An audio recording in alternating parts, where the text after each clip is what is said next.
Welcome, everybody, in the Off the Ball Network fandom and beyond to your usual Wednesday night affairs here on the Off the Ball Network Twitter page and, of course, our very own YouTube channel, as well as the Bunts and Bruises podcast, coming to you guys live, as always, joined by two of your favorite, most lovable individuals of the Off the Ball Network. One of them, of course, me currently speaking right now, Iceman Jurg, the hockey expert of the duo, and my guy, the Don, a man who has witnessed another World Series champion crowned in his lifetime. Once again, it is not his Mets, and this one might hurt the most because it is an NL East team. But my guy who definitely enjoyed this whole Major League Baseball season, James, how are we doing tonight? Could be better. The Braves didn't win. I'd be a lot better, Jerk. But, World Series is over, which means it brings in the new hopes. My favorite season. It's the off season. But before we jump into the off season, we are going to talk about the game last night. It was a pretty decent game, man. It was we'll get a little more into detail, but there was one point where the game wasn't even over yet. It was, I'm going to just mention, it was when Jorge Soler hit the home run. I think I tweeted like 5 minutes after that the Braves got it all wrapped up. It was over. That was the gut punch. That was the ender. But we'll get more into that later. But we got an interesting topic to talk about here in the NHL. Very excited about it. But yeah, Jerk, other than that, let's jump right into it. It's my favorite day of the week. Yes, recording time is always our favorite time. And like you said, baseball, I think they did a pretty good job. I think the World Series, for what it was, at least to me, I enjoyed watching the games when I did. I think Braves Astros proved to be relatively entertaining. It only went to 6, and a couple of the games were blowouts, so it's like, how good was this World Series at the end of the day? But that'll elicit more discussion in the future. For right now, we're just glad that baseball got a proper end to its season as we continue to move past everything in this, what's been a COVID-ridden world. And we're seeing in the other sports, COVID isn't necessarily a dead thing. So for baseball to have gotten yet another World Series done right now, good job. Once again, the piece of metal was awarded, James. That's the most important thing, right? Of course. Oh my God. I'm glad you said that because, we are going to actually take a deep dive into commissioners, and Robbie over there, he's someone I wouldn't mind talking about. But regardless, Jerg, you brought up a very interesting subject to talk about today, and I am all for it. Just to give a quick, brief intro into it, we are going to talk about a specific, I don't know if it's a controversy or not, but there was a certain thread by a certain reporter. You know what, Jared? Go ahead, tell the people. Yes, so what we are going to be talking about today is something that has been, I think, I don't want to say it hasn't been talked about enough, but I think more people need to continue to talk about this. I think it's very much worth a discussion on any hockey show, any hockey podcast that's going to be coming out by people over the next couple of days and weeks. And of course, I want to bite into this because we really don't talk about so much the organizational aspect of hockey. We don't really talk about the big picture stuff, but I want to talk about this today because infamous current agent Allan Walsh took to Twitter, I think at this point 2 days ago from the time that we're discussing this, maybe like a day and a half, something along those lines, within the last 48 hours. It was yesterday. So within the last 24 hours, then actually, he took to Twitter and he discussed something that, and kind of dropped a bombshell off a lot of people in a quick 3-tweet thread that he had. And I'm just going to read word for word what he talked about, and we're going to dive straight into it. And it revolves around NHL Commissioner Gary Bettman. So this was Walsh's tweet that he, the threads that he went through. He said, "I'm hearing this morning that several NHL owners are very concerned and unhappy with Gary Bettman's leadership. And I think even the owners realize it's time for a change in the NHL, and culture only changes from the top down. It's time to fire Bettman," as he puts in all caps. That's just the first tweet in the thread. "From the way Gary has mismanaged the horrific events in Chicago," which we will get to momentarily on our show, "to his refusing to acknowledge a link between traumatic brain injury and CTE, for doing nothing to help retired players, for calling the NHL a family, and for the Department of Player suspensions," which, we've talked about some of those on this show, "and for the way the game is marketed, for the lack of any coherent global strategy, for turning his back on the issues like painkillers, Ambien, and Toradol abuse, for his lack of empathy and caring, for his 3 lockouts and all the lies. It's time for Gary to go." Now, that's a lot to unpack right there. That is very much a lot to unpack. I will say this, I don't think we're going to do enough justice tonight, because really, if we're going to go that in-depth on everything, we would just do straight hour and a half on this stuff alone. Right, James? But we're going to do the best we can to hit on each point that Walsh mentioned and kind of lend credence to why he is discussing this idea. The thing right off the bat for me, James, that stands out was the way he ended the first tweet in the thread, which is "Fire Bettman" in all caps. Now, this isn't one of those things where and like I said, Allan Walsh is an agent, so he is very much used to putting his name out there and being a guy that most people will hear, unlike a lot of agents.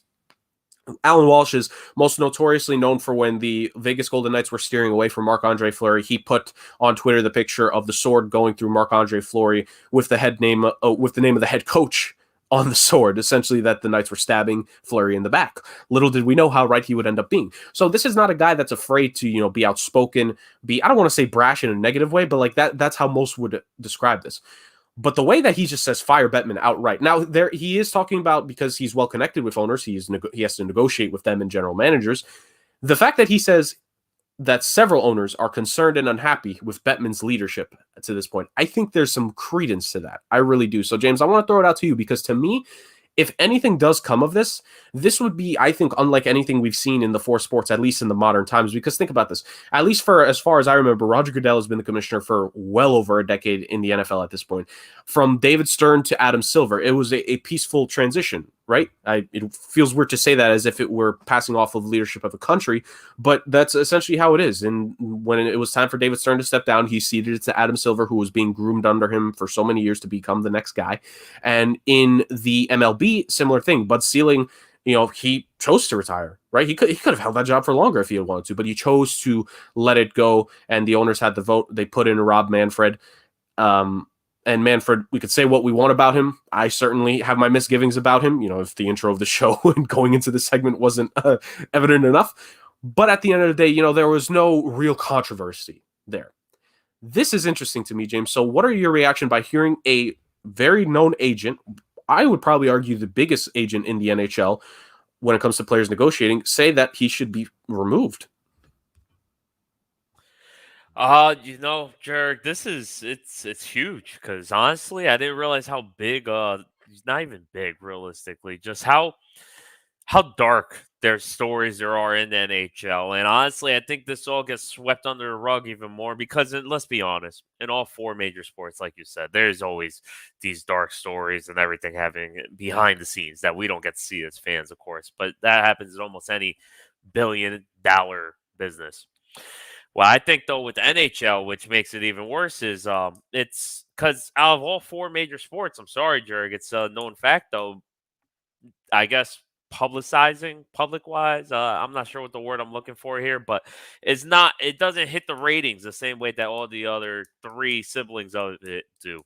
So I believe because it's the, forgotten sibling, the one that's in the corner, you could get away with more things when you're sweeping it out under the rug because there's less outrage. That's really what makes all the changes in these major sports happen, is the public outrage due to the media revealing things like this.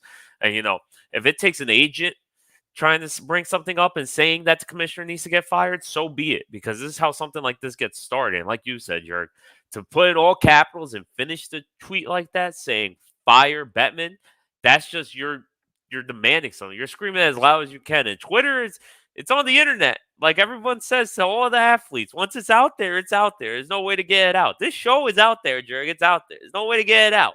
Like I said, we're big in the clownfish community, so we're deep in there. But I said that strictly just to get you to laugh. But back to it, just so because it's the smaller, I guess you would say, out of the four major sports, Bettman's been allowed to get away with more of these situations.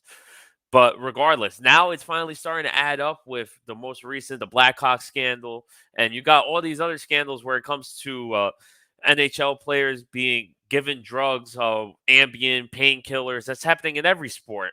But due to the fact that the NFL is such a big thing and it has so many fans, outrage is quick to get in there. CTE is a thing for NFL. Changes within the past decade have been significant. CTE is just as bad probably in the NHL, and it probably has made little to no change on how they do their normal procedures because the NHL, once again, is also this tough man sport, just like football. It's you got to be the biggest, strongest man. If you're missing teeth, then you need to miss more teeth because that's how you really get good. So the whole culture around hockey and the fact that the NHL is the smallest out of all 4 major sports, has given Bettman this long leash that's letting him get away with scandal after scandal and just mishandling after mishandling. But now it's finally adding up where the owners are realizing it's hurting the product. And when the product is being hurt, it's hurting their pockets. And end of the day, that's really what it comes down to. We're all humans, but unfortunately, a business is a business, and owners wouldn't step up the way they are unless it was significantly hurting them. And it finally is, I think they realized. I like what you mentioned towards the end of your points there, James, where the culture of hockey, and really mainly the NHL, the culture of the NHL has been something that is so toxic. The league has been called a boys club so many times. Certain situation has been referred to as the NHL reverting to being a boys club so many times. I don't think a lot of people get that necessarily. This is an older group of guys with archaic mindsets of how to run things, archaic ways of how they view concussion protocols, archaic ways of how a locker room will handle it itself and how guys are supposed to act. And like you said, being a tough guy sport and everything that Allan Walsh points out, you hit on a couple of those points right there, James. Everything that's happened in just the last 2 to 3 years, this is the thing. Bettman's been commissioner for as long as I can remember. Dear God, that dude has been commissioner. I feel like ever before I was born, it feels like. I got to check what his start date was, but as far as I have been an NHL fan and I've watched NHL hockey, Gary Bettman has been the commissioner. And Walsh brings up a lot of points, and here's the scary part, James. A lot of this is recent. What if we really go back and dig deep into the skeletons in Bettman's closet, quote unquote? The only thing that really goes far back is the fact that Walsh mentions the fact that Bettman has been a commissioner of 3 lockouts. Let's just keep that in mind. 3 lockouts, James. None of the other current commissioners have been through that many. Heck, none of them have been through multiple. Roger Goodell's only technically been through 1 lockout. There was supposed to be a second one, I think, either this past summer or next summer, but they handled that because let's just be real here. He has DeMaurice Smith in his back pocket, and they got the Players Association to agree early. Let's call a spade a spade. Let's be real here. That's what happened. The NFL, owners got the Players Association to agree early. The NBA's only had 1 lockout in recent memory. That was Adam Silver's. The one prior to that, David Stern, obviously. Rob Manfred's about to go into a lockout. He hasn't dealt with that yet, and I really want to see how he handles that personally.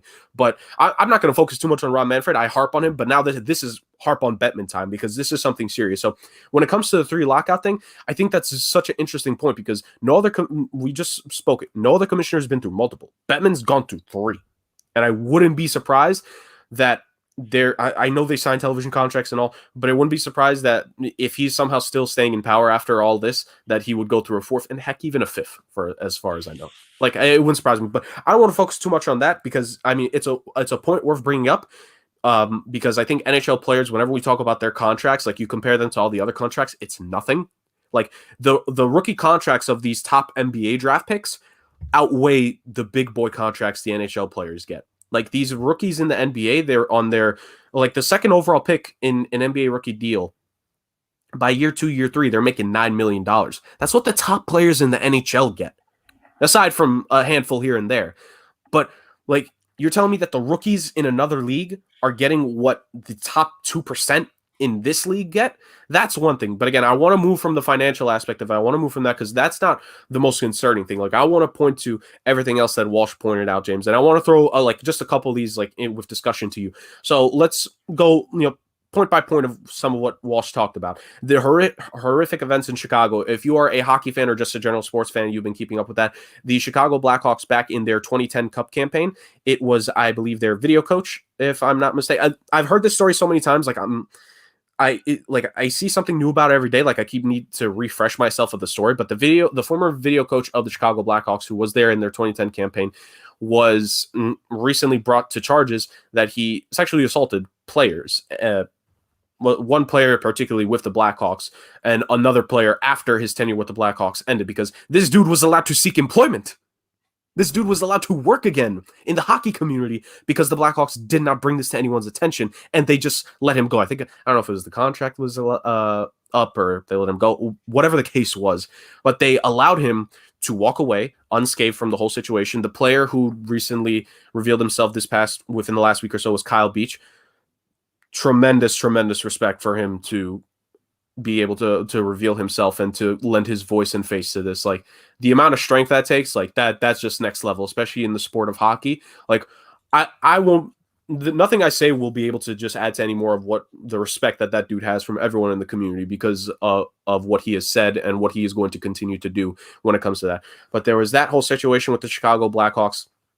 Now a similar situation is beginning to stir up with the Pittsburgh Penguins organization because apparently a couple of years ago, the assistant coach for their minor league team, his wife was inappropriately, essentially, again, sexually assaulted by the then head coach at the time.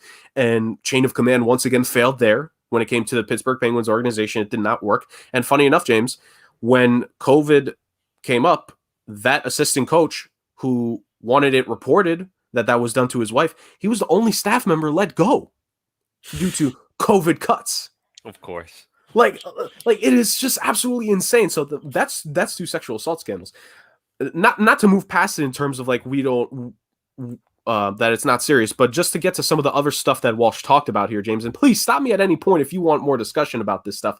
But what Walsh also talked about when it came to just the idea of culture overall, the turning his back on the issues of painkillers. Back last month in October, Robin Lehner of the Vegas Golden Knights, your guy, James, your goalie, he had a tweet or two regarding the fact that NHL teams like doctors and coaches pressure players to take these painkillers to get them back on the ice to be quote unquote fit enough to be able to play. And he specifically pointed out, funny enough, the Philadelphia Flyers in it, and he had a lot of let's just say not good things to say to Alain Vigneault, the current Philadelphia Flyers head coach. And he had that to talk about. That part doesn't really surprise me, but the fact that the way he spoke about it means that it's a bigger issue than what we even know about is kind of frightening when you think about how bad and addictive painkillers can be and what they generally are. So there's that. The point that Walsh made about Gary Bettman not caring about CTE with NHL injuries, Daniel Carcillo, after a former NHL player, after Robin Lehner shared his thoughts about the painkillers thing, Carcillo shared some of his thoughts about the NHL needing to take action, needing to do better, and he shared the story of his former teammate, the late Steve Montador, who passed away about 5 years ago, I want to say, 5-6 years ago. He passed away back in 2015, and he brought up the fact that Montador suffered about, I forget what the exact division was in terms of just his NHL career, but he had a total of 19 concussions in his hockey career, and a vast majority of them were in the NHL. And each and every single time that he got the concussions, especially some of the later ones, he was being cleared quicker and quicker by his respective organizations. One of them in particular, the Chicago Blackhawks. Like, this is just one of the few stories that has been brought to light within recent years here. Right? Like Montador, this happened to him. He passed away in 2015. Carcillo brought about this recently. Robin Lehner just last month. The Chicago Blackhawks stuff within this past summer was being brought up. And we have seen it not effectively purge people out of that organization and the league as well. Joel Quenneville, the coach of the Blackhawks at the time, was forced, well, not even forced to resign, I want to say. He resigned from the Florida Panthers. Stan Bowman stepped down from the Chicago Blackhawks. Just all these guys are now being quote unquote caught. But the thing is that I don't think it's that big of a punishment as we're seeing it fit, because these guys are being allowed to walk away. But what are the future repercussions to me is a big deal. But James, I kind of want to slow down because I know I just threw a lot out to the people. But James, how do you kind of try to like make your way through all of that right now? You threw a lot at me too, Jared. I'm over here trying to read about this concussion situation. It's even crazier than I thought. It's insane. It's that health alone. I mean, you mentioned there in the beginning of the episode. We talked about, just the way they handled the Tommy Wilson situation, and that was just stupid the way they handled it out, especially with the risk of injury that almost happened to. Don't tell me it was Panarin, right? So the injury that almost happened to Panarin, and it's just time after time. There's even the easy ones like that one, for example. That's a T-ball situation right there. You suspend the guy, you make him pay a fine, you do whatever you got to do. You punish him the way he should have been punished, not do what they did. And even the T-ball scandals, it seems like Bettman can't take care of, because clearly, it doesn't go straight to his table. It goes to the NHL safety guy. I forgot what his name was, but regardless, once you see he screwed that up as a commissioner, you got to step in there, because at the end of the day, it is your responsibility to make sure everything is pointed the same way. And just the fact that through my research earlier today, the treatment for these players who are getting concussions, they're still denying all the CTE. Like you said, I've heard multiple times where even it's happening in the NFL, where yes, they took these extra steps for a CTE, but players who get these concussions, they know their way around the protocol. So the protocol isn't even that good a protocol. So now imagine in the NHL where they're not as strict with it. That's simple as you could be concussed twice in 5 minutes and probably know your way around it. You just and it's not just that, James. It's the teams want to clear these guys as quick as possible because they want to throw them out on the edge. They're just assets to them. They're not people. That's what makes everything even worse about this. And through my research earlier, I found out that just the retired players they don't even care about them. The union doesn't even really look out for them either. And those are probably the players who have even more of these concussion problems than the current players, because now at least science just in general is opening our eyes to the public of how bad some of these sports get. Yeah, it's really bothersome when and this is something, again, that I love that Walsh pointed out, is that when the NHL tries to say that hockey is family, it's so irritating when I see that message, because you don't believe that with your actions. Like you said, James, the retired players, the former players are not respected enough, despite the fact that the NHL tries to make it about how hockey is such a deeply rooted into its tradition and its story. You clearly don't care about the players that help play a part of the tradition in making the league what it is today, because these guys aren't taken care of. Their families don't get any compensation. Like it's this I don't even want to call it a concussion protocol, because the protocol, they probably just flash a light to their eyes. It's like, you're still moving, you're good, get out there. Like that. I don't even it sucks that I have to kind of make that a joke, but it's not a joke, because like these guys are forced out there again. You have that. You have what's been going on in Chicago, which for me as a Blackhawk fan, I just want to say I find it just the most disgusting thing in the world. I hope that anyone and everyone that is involved in that from back then is removed.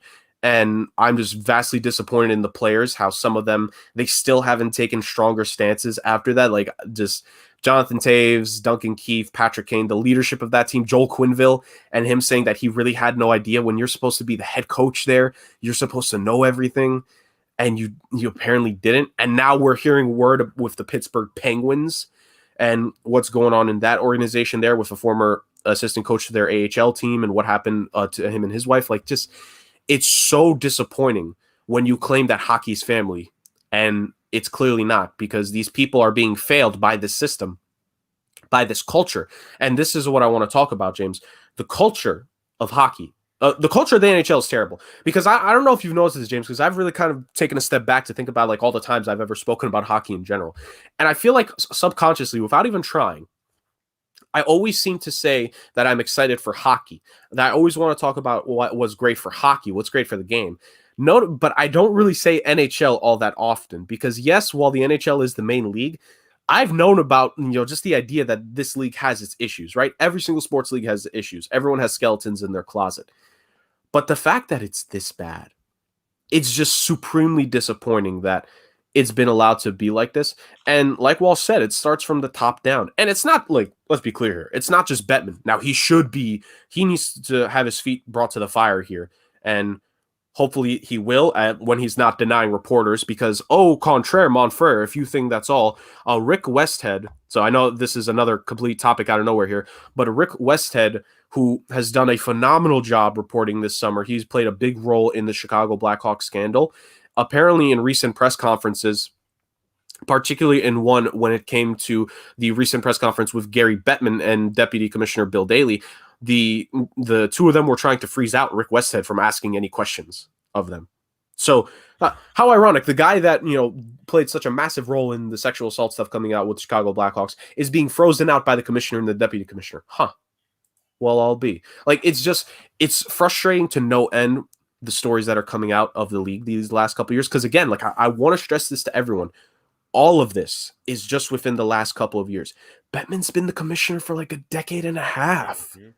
Like, what else is there, honestly? Like the story that we're talking about, James, that goes back the most was what happened with Not at the time of when it happened. I'm talking about when it's coming to light.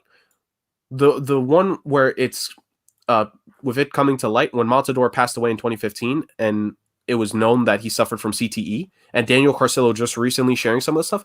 That was just 6 years ago that he passed away. Like, how many more former players that are out of the game now are suffering at this point? Like, how many of them are not being taken care of by the game that they gave their bodies to?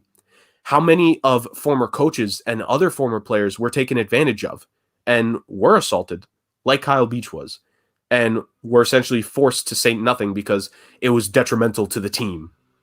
Because the Chicago Blackhawks in 2010, for those that don't remember, or if you aren't as in tune with the story, this happened during their first Stanley Cup season of the last decade. They won 3 cups from 2010 to 2016. This was during the first run, and this happened to Beach during that run. And it was brought. I forget how exactly, but it was brought to the front office. And just frankly put, they did nothing. Like, apparently there was a meeting or two about it, like as recent reports are saying, but they did absolutely nothing to help him. And Kyle Beach said it himself when he saw the same man that assaulted him, made him feel like an inferior person, get to hoist the cup, it made him feel like that he was in the wrong. And so just the culture that was allowed to fester there, the fact that, again, and I cannot stress this enough, that same coach that got away with that, the Blackhawks allowed his contract to expire, and then they let him go take other jobs. He went to colleges. He was a part of colleges, James, and he assaulted another player after this had happened. So just the whole story in and of itself is big, and I want to make sure that it's clear. Like, I don't want us to come off that we're disrespecting the story, because we haven't exactly gone into the super deep details of it, but I want this to help play a part in what we're discussing before of Gary Bettman and his leadership, and how this has happened under his watch, and something needs to be done. And James, I think, like Allan Walsh said, I think what needs to be done is the fact that Bettman, there's this real chance here he could get removed as the commissioner. No, yeah, I believe that's realistically, as you've said, this guy's been a commissioner for almost a decade and a half, if not more.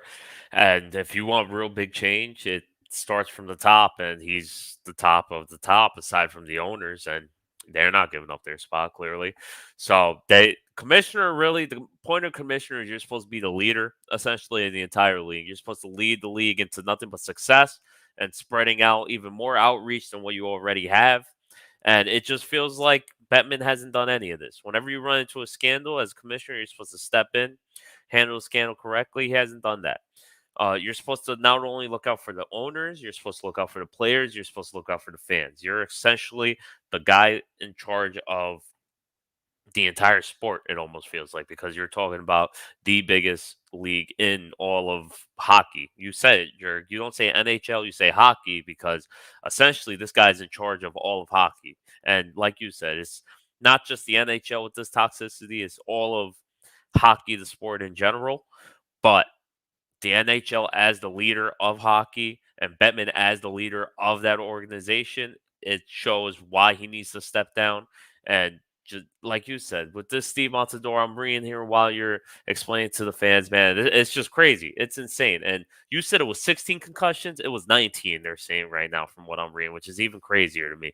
The fact that this man, 35, dude, it's insane. The things that have not only happened, the things that are being slipped away, and just all the stories, like you said, these are all recent year stories that are popping up. Makes you wonder how many stories are under the wraps that we may never even hear about again. Beach was a brave enough man to step up and say what happened. Like you said, this man coached colleges. God knows how many, God forbid, there's students that had to go through what Beach went through, but God knows if there is, you hope not. But you got people in power who are just clearly taking advantage of power, and with, as corny as it sounds, with great power comes great responsibility. The owners are the only ones who have the power to correct this as soon as possible, and that's to have Bettman step down. Whether you fire the guy or you go up to him and tell him, "Hey, we need you to resign," so you at least keep the integrity of the sport. I guess it looks good, eye wash, but other than that, it doesn't.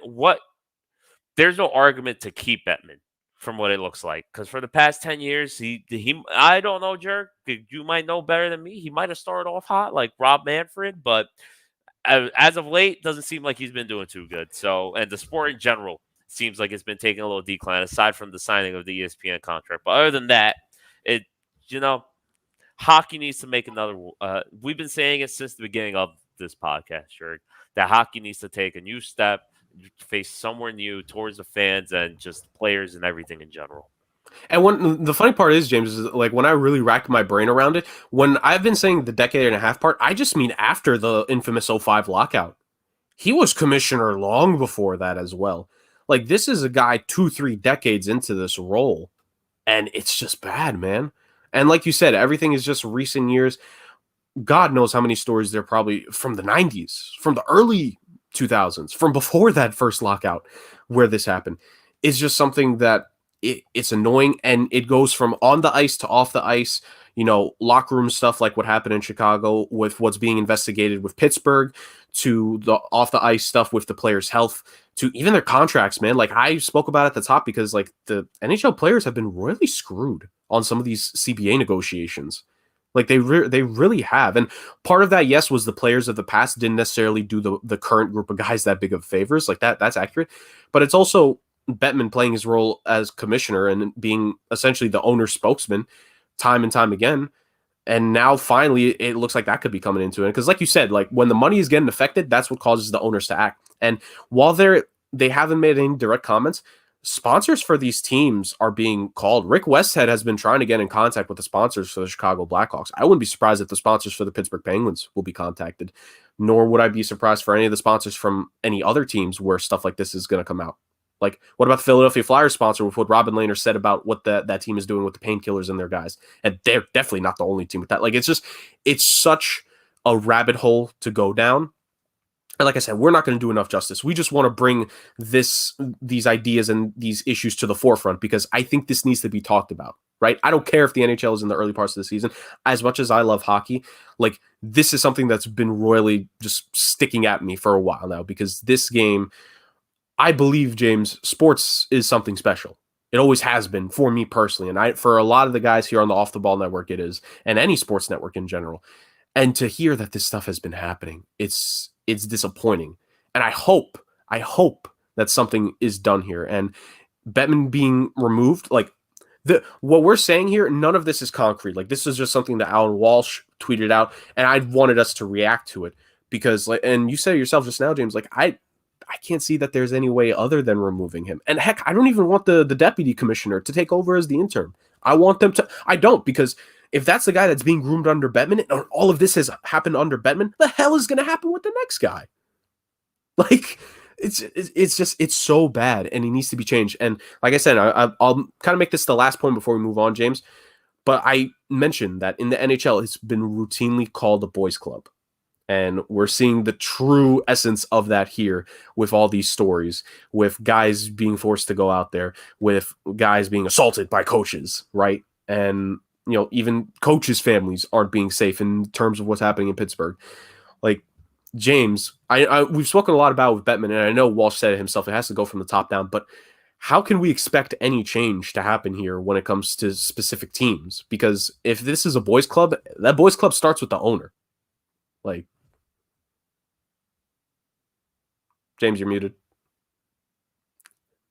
Well, that makes a big difference. As I was saying, though, you're not wrong, Jerg. That's where it gets a little tricky because, as I said, the commissioner is the one you got to change because he technically works for the owners, but he doesn't work for the owners. It's a sticky situation, but unfortunately, like I said earlier, the commissioner is as high as you could go, and it's as easy as you could. Not easy, obviously, because it is a commissioner, but it's the only as high as you can go where you can make the adjustment because these owners aren't giving up their spots unless they actually do want to sell their team or if some scandal of their own comes out, which very well, many of these owners probably do have their own scandals somewhere in the background. So essentially, you need someone who it has to be a public vote between the players and the refs and the owners. I'm not even sure how it would work out, but you need someone who's basically true to the sport. You need someone who isn't going to do what the owners say because he knows what they need, not what they want. He needs to show them a way that, yeah, this is how it used to be done, but this is the better way because just like you said, Jerry, I actually looked it up right now. Gary Bettman's been the commissioner for 28 years. 28 years. That's older than me. That's older than you. It's older than us. But so like it's clearly, I mean, it sounds wrong and it sounds offensive, but at a certain point when you hit a certain age, you carry old traditions with you, and those old traditions are what's killing the sport. Some people who are, seniors, not even seniors, just elders, are so stuck into their old history and culture and the way they used to have things, they don't see it's not the same way it was in the past. And that's beyond sports. That's just life in general. So that's essentially why I think Bettman needs to go. And hopefully you get some fresh blood as a new commissioner who could show the owners the right way and the way to increase not only the sport, but just the culture and the fans and everything that comes with it as well. Yeah, I think that's what has to happen. It needs to be such a shift. And like I've seen a lot of people when they comment about this stuff, it's like what the NHL has to do to avoid this from happening in the future. Like, I don't think that's going to happen. I think we're going to hear more stories about this. And it breaks my heart to say this. But like you said, James, almost 3 decades of him being the commissioner and quite a few of these owners and how long these guys have owned teams. Like, we're going to hear more stories about this, and it's just heartbreaking to think of it like that, but it's reality, right? And reality is often disappointing, and we cannot bend reality to our whim. We just can't. So I think what we have to do, we're going to have to listen to these stories. We're going to have to, hear all these details, and we need to act accordingly. And I think at least our show definitely has the mindset of getting a new commissioner in there could be a start. And heck, maybe some new owners wouldn't be the worst thing in the world. But like you said, that's a way more complicated topic when it comes to everything in general with these situations. But yeah, that kind of wraps up our serious discussion here on the show. A lot of heavy stuff there, Bars. And you're not the biggest hockey guy. Like, your knowledge of it, like, you've improved. But I'm glad that you were able to join that with me, because like we wanted to like speak about this. Like, when I brought it to you, like, you wanted to tackle this because it's a serious matter. Oh, for sure. I was happy. Usually we try giving you the hot latest news, but I was happy to get into something deep because there's times like you started to show off with, Jerk. There's just the big topics that aren't spoken up enough about, and this just is one of them. And this is something where it's not only, you need to know some of the stories going on in hockey and whatnot, but this is something that just it can relate to everybody because the places that Gary Bettman is messing up the most is not only is it messing up the sport, but it's affecting the players as people. At the end of the day, we're all people. So Gary Bettman needs to just say he needs to go. Simple as that. But regardless, as you said, Jerk, we're done talking about the sad, gloomy stuff. Let's switch on over to the bunts of the show. Let's start off with some good news. Well, depending who you are, San Francisco Giants fans might not say it's good news, but let's start off with some light news. And that's with the breaking news at, I'd say it dropped around 5:30 maybe Eastern Standard Time. But the news that Buster Posey, after a fantastic, phenomenal 12-year career with the San Francisco Giants, at the young age of 34, is calling it a quits. I was honestly shocked. My jaw dropped. It makes me feel old because he was literally like one of the greatest players ever for as long as I can remember since high school.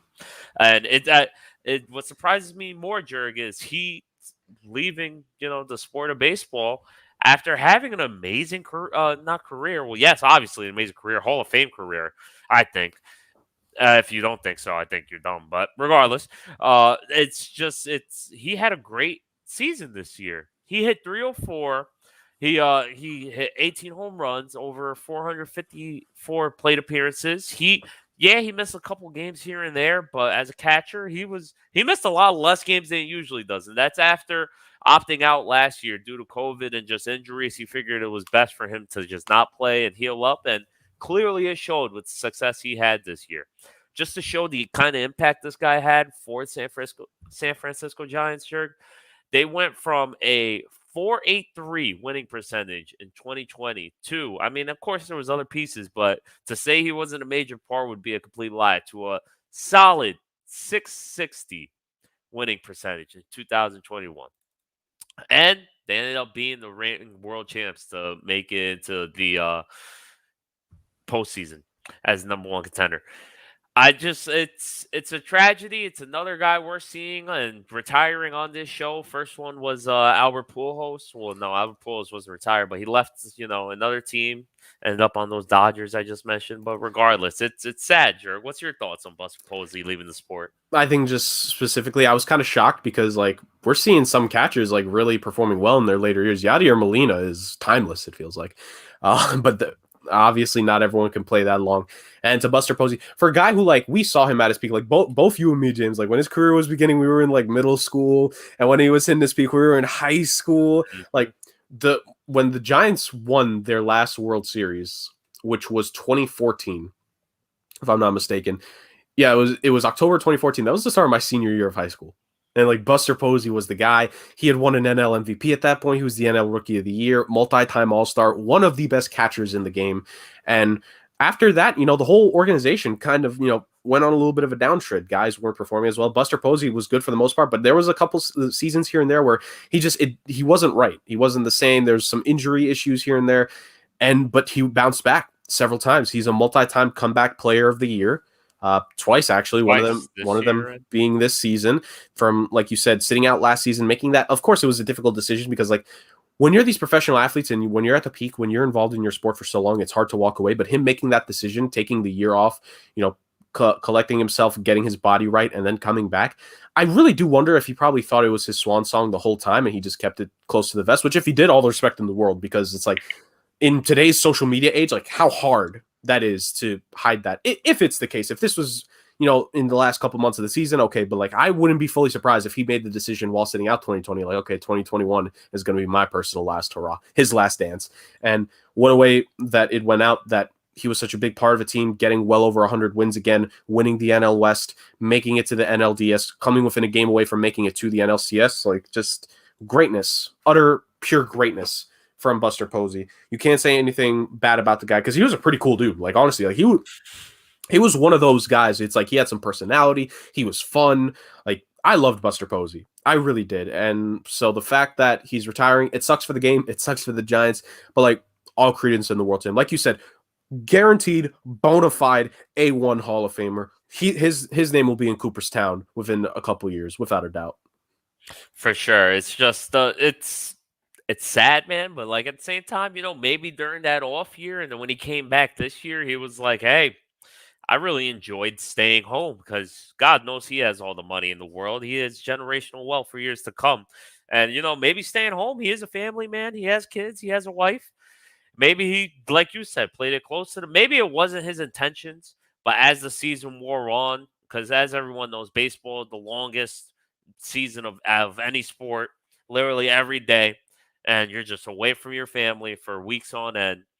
Maybe it just hit him halfway through the season. Hey, I'm calling it quits after this. What more can the guy do? He's won 3 World Series. He's won an MVP. He's won multiple All-Stars. Comeback player of the year twice, like you said, Jurg.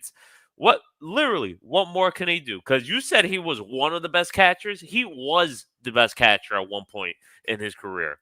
No questions asked. So realistically, it's sad to see. But at the same time, hey, if that is what makes him happy, if that's what he wants, you love to see it at the same time. So bona fide, we'll see him in Cooperstown. What is it? 5 years after you retire. But at the same time, who knows? Maybe he's listening to Bunts&Bruises, Jerk, and he's taking a page out of the Tampa Bay Lightning playbook and is just retiring to help out the. He was due $22 million this year. The Giants would have gave it to him. That's a fact. So who knows? We'll see. But that was a good one. But pulling a Tampa Bay Lightning, that's a good one. Too bad there's no salary. Oh, bro, yeah. Oh, it doesn't matter then. Come on.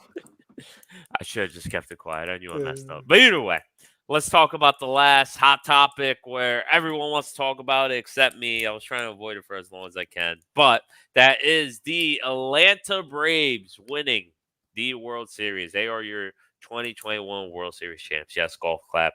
No one's too excited except Atlanta, if we're being honest. Even Atlanta probably isn't excited, Jerk, if we're being honest. Well, real quick, baseball, shout out to all our ATL guys that are at the network. Jelani, I think Thad was rooting for them.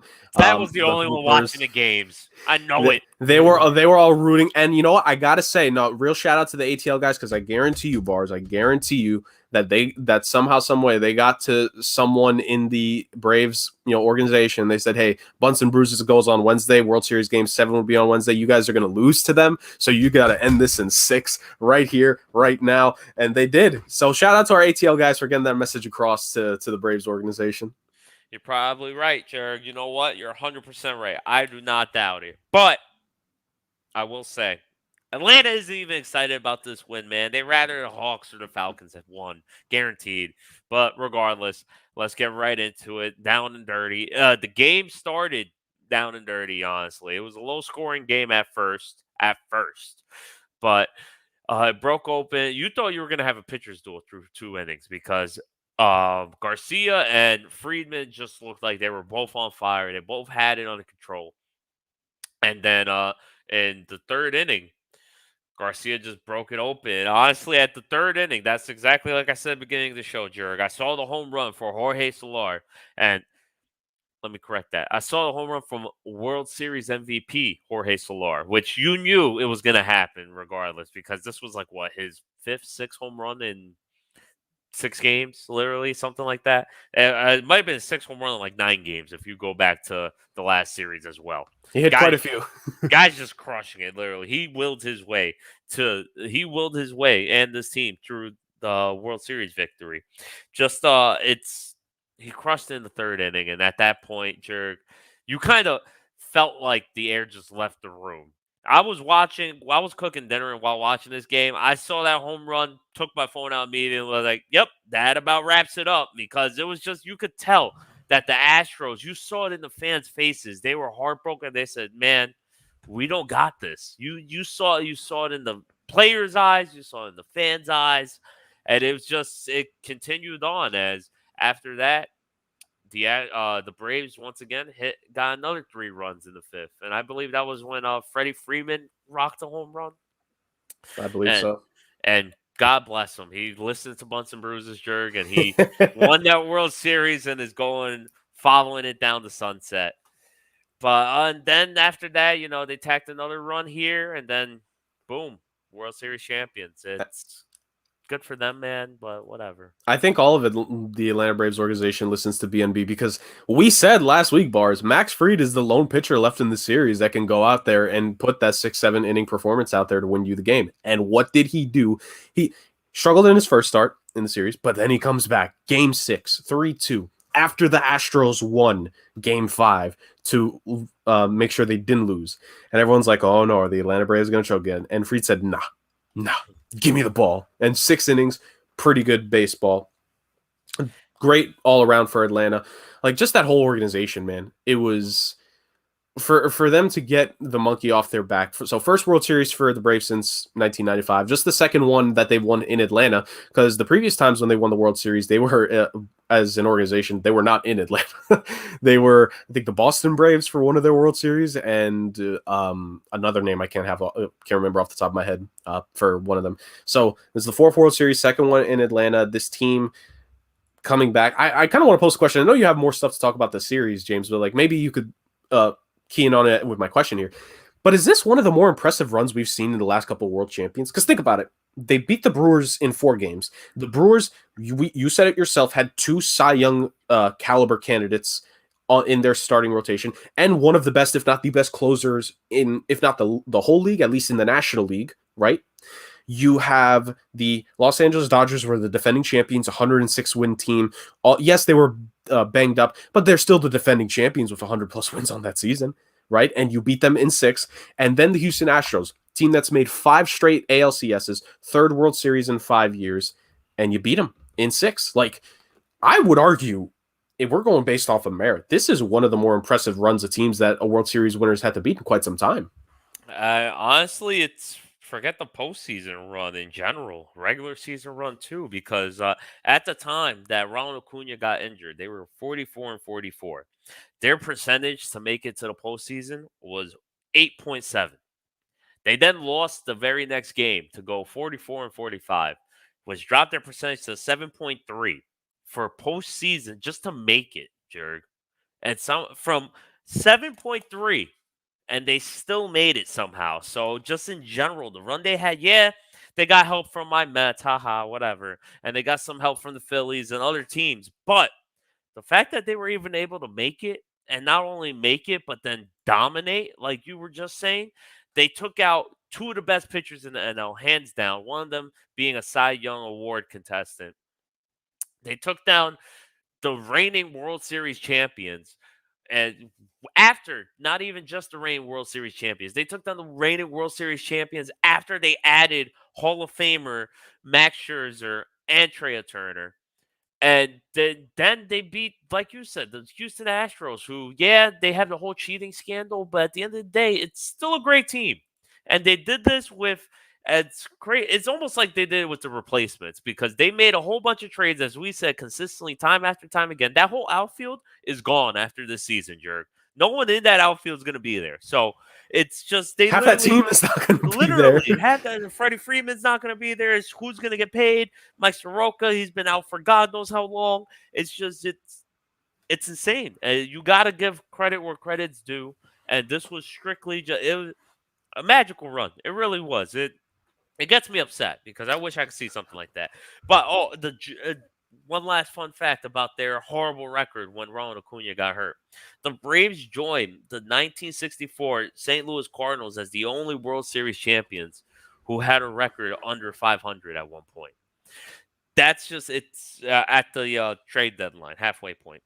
That's just, it's insane. It's insane. I thought the run we saw a couple years ago from the Washington Nationals was a great run.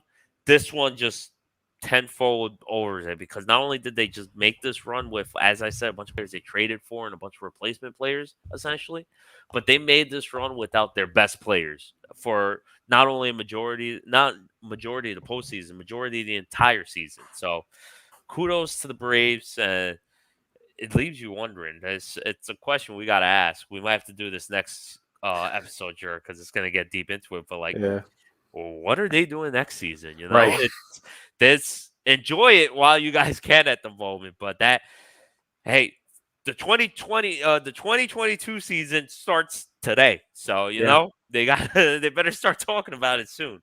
But any final thoughts on this insane World Series and this insane run you got, Jared? Well, first off, shout out to Brian Snitker, the Atlanta Braves manager. I was looking him up quite a bit during that game because they were talking about like his history in Atlanta. The dude was drafted as a player in the 70s, played a little bit for the Braves, but didn't have what it took to be a consistent major league player. So became a coach in the 80s. And started off, he was a coach at first with the Braves in 85 and also in 88 and 90 before, from 07 to 2013.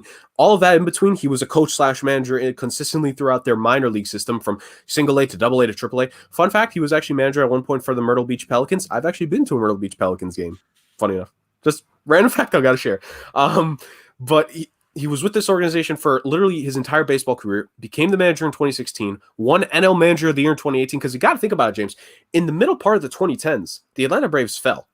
Like, they were the consistent playoff team, consistently towards the top in the NL East, but then there was like a 3-4 year gap where they weren't a playoff team anymore, right? And we wonder, when were the Atlanta Braves going to become good again? And it happened with Snitker when he took over. It was a process, took a little bit of time, but you know, Freeman was there the whole time. Then they get Dansby Swanson, Ozzie Albies eventually, these pitchers that are starting to come their way, and they're just building and they're building. I remember a couple years ago, James, when they had made a run, when they lost to the Dodgers in 2018. It was 2018 or 2019. And I remember talking about it, like, this Braves team, they're starting to build something here, and it's going to develop. Lost in 2018, 2019 postseasons, had the 3-1 lead last year, blew it to the Dodgers. Then they come back, they take a 3-1 lead to the Dodgers again. They keep it, and they beat them in 6. Then 3-1 lead to the Astros. You lose game 5, but then they win it in 6. Like, that's just next level. Like, the evolution of this team throughout several years, but especially in this series, it's something to behold. And like you said, like, 2022 starts now. These guys who were coming up, they are now free agents. You got to handle it. Is Freddie Freeman going to stay? Probably not. You know, how much of that outfield is going to stay? Not a lot. Like, it's just so much that this team has to deal with. How much of their roster can they keep realistically? Because there are some guys that they're going to have to pay and keep. Like, I don't know what his contract situation is, but Max Fried, you got to do everything you can to make sure he stays there long term. If Soroka can get healthy again and he performs, you know you're going to have to pay him, because from the potential we've seen, James, he has ace caliber. I mean, we've seen it in spurts. But I think it's over for him, man. I'm still going to hold out some hope that he could at least be a good starter for them. So you have him, you have the rest of that team, Ozzy Abias, Dansby Swanson, a Georgia boy, by the way, Atlanta Braves fan since he was a child. Like, everything just needs to be figured out there. Like you said, we're going to talk about this probably next week's episode, like what comes next for them. But just shout out to the Braves. Like, they earned it. They did that for Atlanta, and that city. God, that city needed it, man. All the times the Falcons have choked, forget even just 28-3, all the NFC championship games that the Falcons have lost, all the disappointing finishes that the Atlanta Hawks have had. The Atlanta Thrashers, like I said last week, they were an absolute joke when they were a hockey team in the NHL. And then they will go over to Winnipeg and have some success and some modicum of fan interest. Like, all this stuff happens to Atlanta. And the Braves only won World Series when they were probably America's team.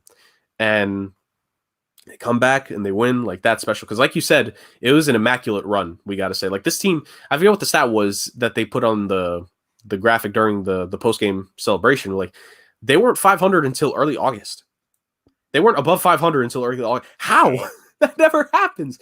They had to play near perfection. You could say that, yes, the Mets had to lose. You could say, yes, the Phillies had to lose. But the Braves had to play as perfect as you could after the trade deadline to just make it to the postseason.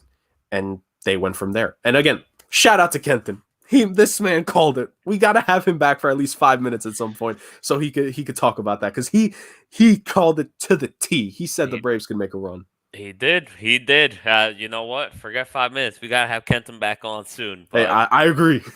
Well, man, hey, let's reach out to him next episode. But until next episode, that about does it, Jerg.